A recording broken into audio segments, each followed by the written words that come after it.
ala khilafil mukhtari kama sataraha insyaallah taala wadihan.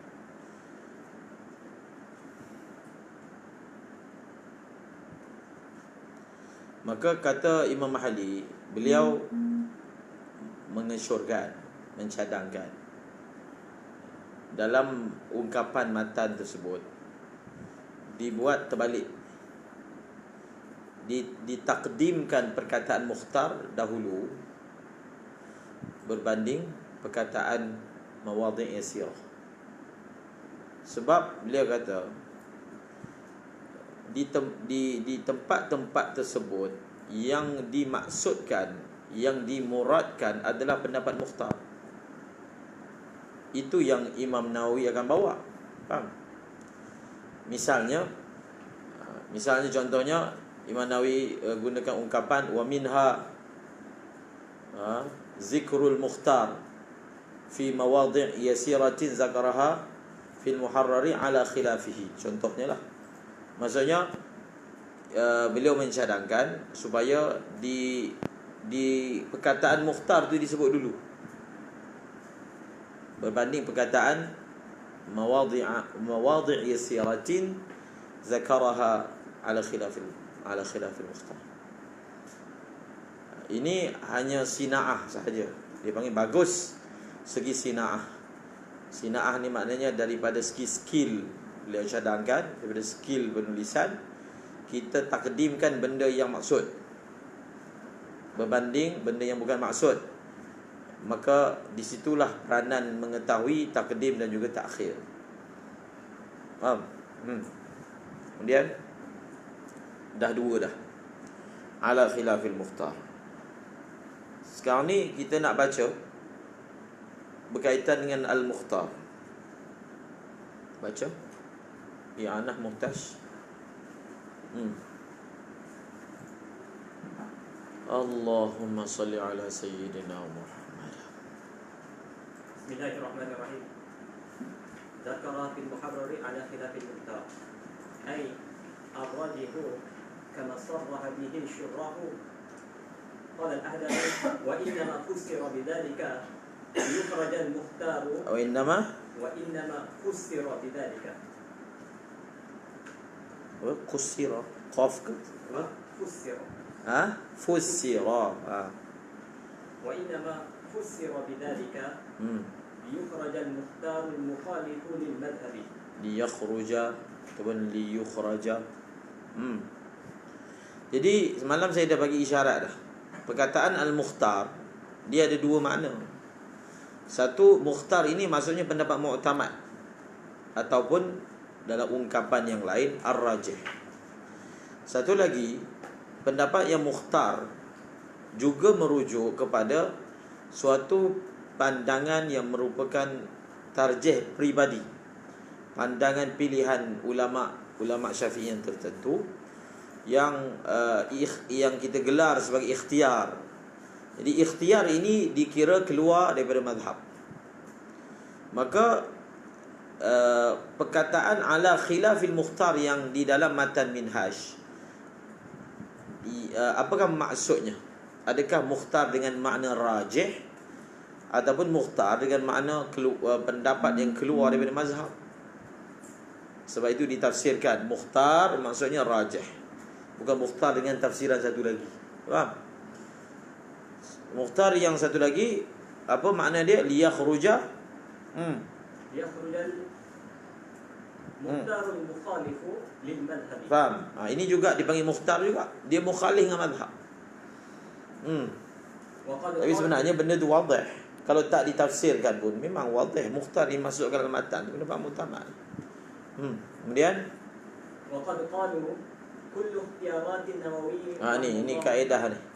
Waqad qalu kullu ikhtiyaratin nawawi rahimahullah ta'ala la yu'tamadu 'alayha. Faham?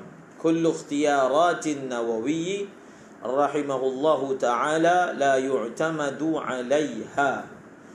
Dia bukan mu'tamad, maksudnya min haitsul madhhab.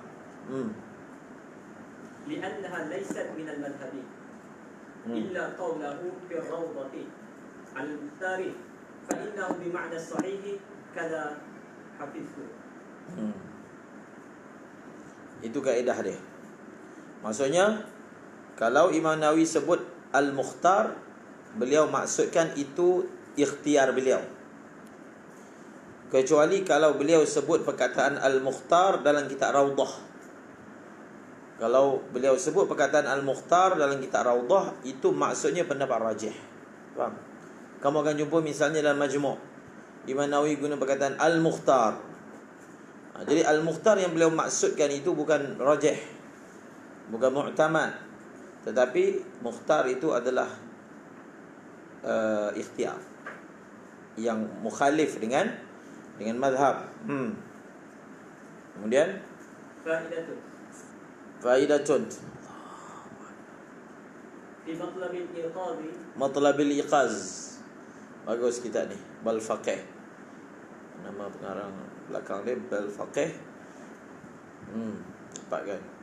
Kemudian Safhatan 60 wa 20. cetakan apa? Darud Diya kan? Matlabil iqaz.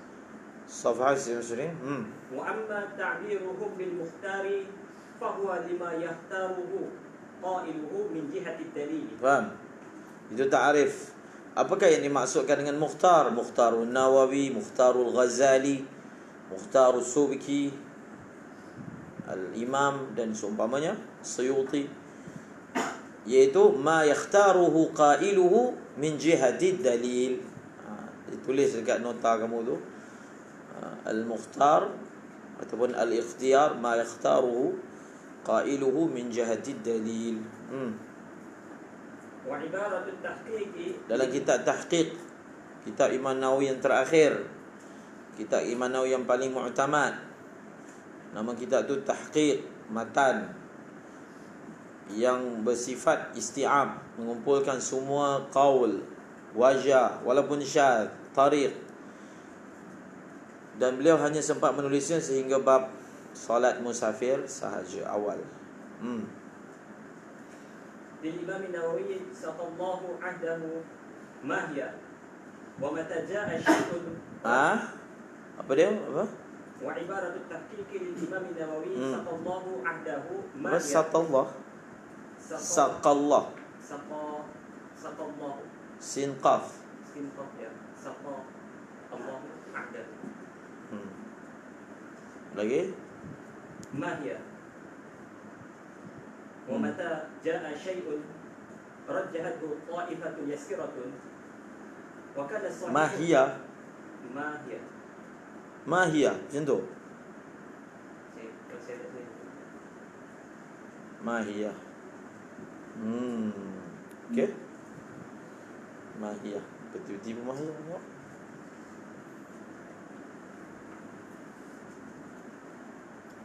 Mana?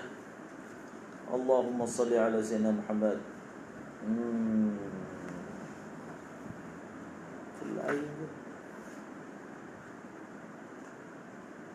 ما تعمل بالتفاهم المغفور الجديد وعبارة التحقيق للإمام النووي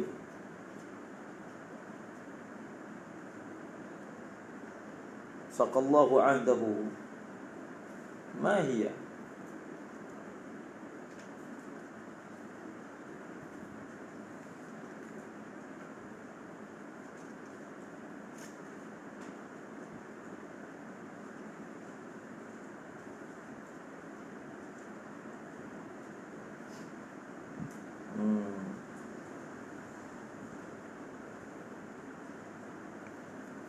Tak jelas. Mahiyatul mudabbir. Okey, seterusnya. ومتى جاء شيء رجحته طائفة يسيرة. Jadi kata Imam Nawawi dalam kitab Tahqiq dalam Muqaddimah. Wa mata ومتى جاء شيء apabila datangnya sesuatu pandangan رجحته طائفة يسيرة yang ditarjihkan oleh sekelompok golongan minoriti, وكان الصحيح الصريح يؤيد. وكان الصحيح الصريح يؤيده. qultu المختار كذا. faham? Maksudnya dalam tahqiq Imam Nawawi juga guna perkataan Al-Mukhtar. Maksudnya pandangan itu pandangan golongan minoriti, tetapi dalil yang sharih dan sahih menurut maksudnya Imam Nawawi menyokong pandangan itu, maka beliau akan gunakan perkataan al-mukhtar. Faham? Kemudian فيكون المختار تصريحا بأنه الراجح دليلا. faham? Bukan madhaban, bukan ar-rajihu madhaban, tapi ar-rajihu dalilan. Maksudnya وأن الأكثر الأشهر في المذهب khilafuhu. Bila disebut al-mukhtar, maksudnya huwa ar-rajihu dalilan, dialah yang rajih min haitsu dalil, wa anna al-akthar al-ashhara khilafuhu. Pendapat yang kebanyakan ulama Syafi'i dan yang lebih masyhurnya khilafu, selain daripada yang mukhtar. Maknanya yang mu'tamad min haitsul madhhab adalah al-akthar al-ashhar. Adapun pendapat yang mukhtar adalah yang digunakan perkataan mukhtar. Kemudian وتبعه على ذلك المتأخرون. tabi'an nawawiyah ala dhalika. Maksudnya ala dhalika ta'bir. Dan telah mengikut akan Imam Nawawi dengan ta'bir tadi. Ta'bir apa? Al-Mukhtar. Siapa? المتأخرون. ومحل ذلك في غير روضة. Faham? Wa mahallu zalika, maksudnya ulama mutaakhirin juga sekiranya mereka ada mentarjihkan sesuatu pandangan min haitsu dalil, mereka juga akan menggunakan perkataan al-mukhtar. Itu yang dimaksudkan wa tabi'ahu ala zalikal mutaakhirun. Allahumma salli ala sayyidina Muhammad. Lagi wa mahallu dhalika fi ghairi rawdati. Maksud wa ma dhalika, dhalika kembali pada apa? Wa mahallu kauni ta'biri bil mukhtari al muradu minhu ar-rajihu dalilan. Faham? Dhalika kembali pada apa? Kaunu ta'biri bil mukhtari al muradu minhu ar-rajihu dalilan. Yang kata kalau guna perkataan mukhtar merujuk kepada ar-rajih dalilan ni, ini tempat dia ni bila? Selain daripada kalau dalam kitab Raudah. Kalau kitab Raudah, perkataan al-mukhtar bukan merujuk kepada ar-rajihu dalila. Dia merujuk kepada, tadi dah sebut dah dalam Matlabul Iqaz, dalam yang atas tadi. Kalau dalam Raudah, bila sebut al-mukhtar, maksudnya as-sahih, al-mu'tamad min haitsul madhhab. Allahu akbar, Allahu akbar.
Baca. Amma hiya Amma hiya maksudnya raudhah.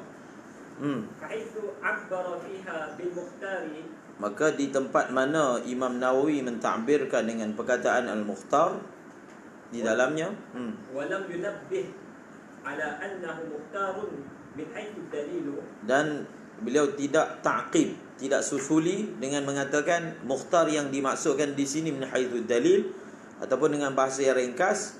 Apabila Imam Nawawi mengitlaqkan perkataan mukhtar dalam kitab Raudhah, maka maksudnya mu'tar. yakun muraduhu annahu mukhtarun min haitsu al-madhhab. Faham? Ingat tu. Kemudian Fatanabbah lahu. tanabbah, ambil perhatian. Seterusnya, Wa fi muhimmatil Islawi rahimahullahu ta'ala anna al-mukhtara fi rawdati bima'na as-sahih wal rajih. dalam kitab Muhimmat Imam Asnawi, dalam Raudhah. Muhimmat ni dia kitab apa ni,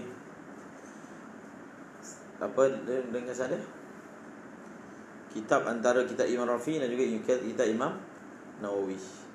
Dia bahas tentang Raudhah. Muhimmat tu membahaskan Raudhah.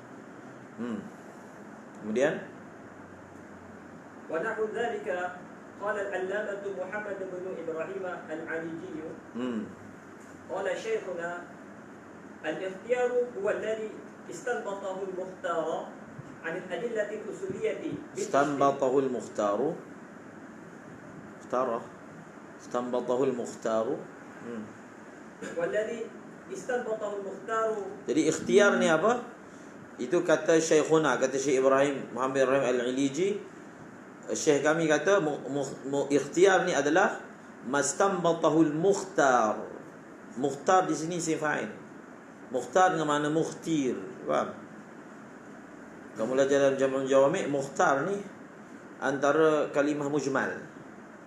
Dia boleh memberi makna mukhtir, dia boleh memberi makna mukhtar, mukhtayar, isim maf'ul, ikut siap. Jadi si mukhtar dengan makna mukhtir, maksudnya al-qailu bil ikhtiar. Orang yang mana memilih pandangan ikhtiar tersebut, dia buat apa? Dia telah istinbat. Anil adillati al-usuliyyati bil ijtihadi. Faham? Ini lebih jelas ta'rif al-ikhtiyar ataupun lebih perinci. Tadi dia sebut tadi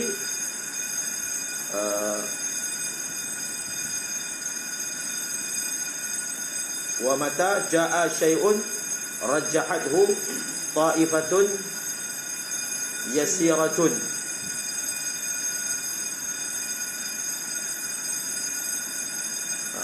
Kemudian was-sarihus sahihu, apa dia kata? Wa kana as-sahihus sahihu Yu'ayyidu dzalika. Maka aku akan kata al-mukhtar. Maksudnya dalil lah tu. Itu Imam Nawawi ta'birkan dalam kitab tahqiq. Jadi dapatkan kitab tahqiq. Kalau nak segera betul stik. Kalau tak nak segera pun betul stik. Okey. Tapi dalam kitab ni lagi jelas. Mukhtar ataupun ikhtiar adalah mastanbatahul mukhtaru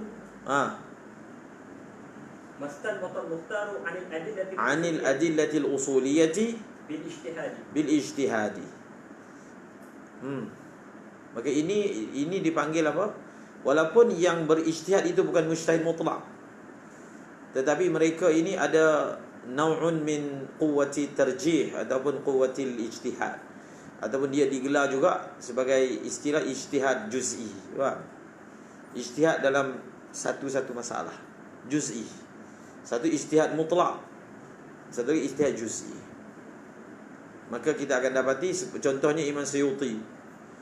Beliau memilih pandangan, beliau mentarjihkan bahawasanya memadai sembahyang Jumaat itu dengan bilangan 4 orang sahaja. Faham? Itu ikhtiar Imam Suyuti, 4 orang misalnya. Imam Ghazali ada ikhtiar dia dalam bab najis. Faham? Imam Ghazali ikhtiar mazhab Maliki dalam bab najis, iaitu mazhab Maliki, air ini dia tidak akan menjadi najis selagi tidak berubah. Pas dia 2 kolah ke, kurang 2 kolah ke, selagi tidak berubah dia suci. Faham? Mazhab Maliki. Mazhab Syafi'i kita bezakan. Kalau dia 2 kolah, barulah dia tidak akan jadi najis selagi tidak berubah. Kalau kurang 2 kolah, walaupun tidak berubah, dia akan jadi najis. So dalam bab ini mazhab Maliki paling ringan. Maka dalam kitab Ihya Ulumuddin, Imam Ghazali cenderunglah kepada pandangan mazhab Imam Malik dalam bab ini. Itu contoh. Maka kita sebut ikhtiyar Ghazali. Faham? Ikhtiyar Suyuti. أي على القول أنه يتحرى وهو الأصح من نقل له Ya. Bil ijtihadi. Kemudian أي على القول أنه يتحرى وهو الأصح من نقل له عن صاحب المذهب فحينئذ يكون خارجا عن المذهب ولا يعول عليه. Faham? Jadi alal qawli, bil ijtihadi, alal qawli, gitu. Annahu yataharra وهو الأصح من نقل له.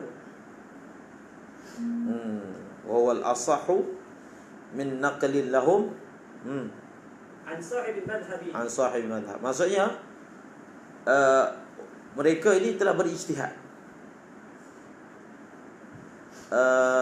Berijtihad dengan makna apa? Alal qawli annahu yataharra. Alal qawli annahu yataharra wa huwa al-asah. Min naqli lahum an sahibil madhab. Maksudnya satu, kalau daripada segi madhab dia nakal je. Maksudnya sahibul madhab sebut begini, dia sebut begini. Tapi bagaimana pula ada satu pandangan yang menurut dia lebih memerhatikan dalil, dan menurut dia lah segi dalil dia lebih rajih. Maka untuk dia, maka itu lebih kuat berbanding hanya semata-mata nakal daripada sahibil madhab. Okey, seterusnya. فحينئذ يكون خارجا عن المذهب. Maka fahina izin, pada ketika itu yakunu, maksudnya zakal ikhtiyar tadi, jadilah dia itu dikira luar daripada mazhab. Sebab tu bila sebut, kena sebut secara muqayyad. Kena bezakan yang mana satu mazhab Syafi'i, yang mana satu ikhtiyaratu Syafi'iyah. Faham? Syafi'iyah maksudnya ulama-ulama Syafi'i. Orang yang belajar mazhab dia kena tahu, jangan tertukar. Bezakan yang Imam Nawawi tarjih dalam Minhaj, itu memang mazhab Syafi'i. Itu bukan ikhtiar dia. Faham? Dengan yang beliau sebut dalam Tahqiq, beliau sebut dalam Majmu'. Jadi jangan celaru. Kemudian yakunu kharijan 'anil madhhabi wala yu'awwalu 'alayhi. Wala yu'awwal, tidak diiktimad atasnya. Ai wala yu'tamadu 'alaihi. Kemudian وأما المختار الذي وقع للنووي رحمه الله تعالى في روضة. dalam Rawdah diulang lagi, tapi bawa ibarat ulama lain. فهو بمعنى الأصح في المذهب. Faham? لا بمعناه المصطلحي. Yaitu al-mukhtar dengan mana ar-rajihu dalilan. Kemudian أقول وقد تقدم أن الشراح قالوا أن المختار في المنهاج بمعنى الراجح فلا تغفل والله أعلم. Maksudnya kalau kita jumpa dalam Minhaj al-mukhtar, maka maksudnya rajih. Ar-rajih maksudnya al-mu'tamad, madhaban bukan dalilan. Madhaban bukan dalilan. Bas, lagi? Bas, itu je. Rasanya ada bahasan lain. Sekejap kita. Dalam kitab ni selain.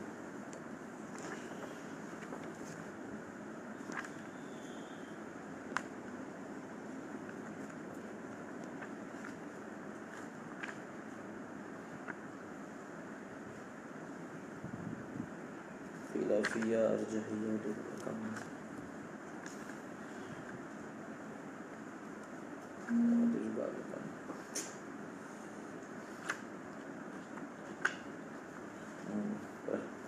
Kita memadai yang tu. Ada lagi yang menarik lagi.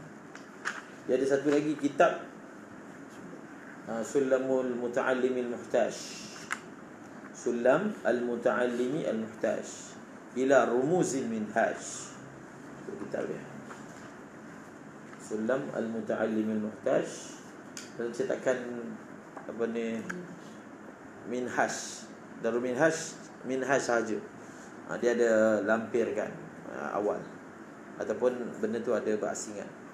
Itu pun membantu. Dia ada lagi Al-Ibtihaj fi Istilahil Minhaj, sama juga dalam cetakan kitab Minhaj, Darul Minhaj. Jadi ada. Itu semua membantu untuk kita faham mustalah. Tidak masuk lagi mustalah bagi kitab Al-Minhaj. So baru 2 nafais. Nafais yang ketiga apa? Ibdalu makanah. Itu kita sambung insya-Allah.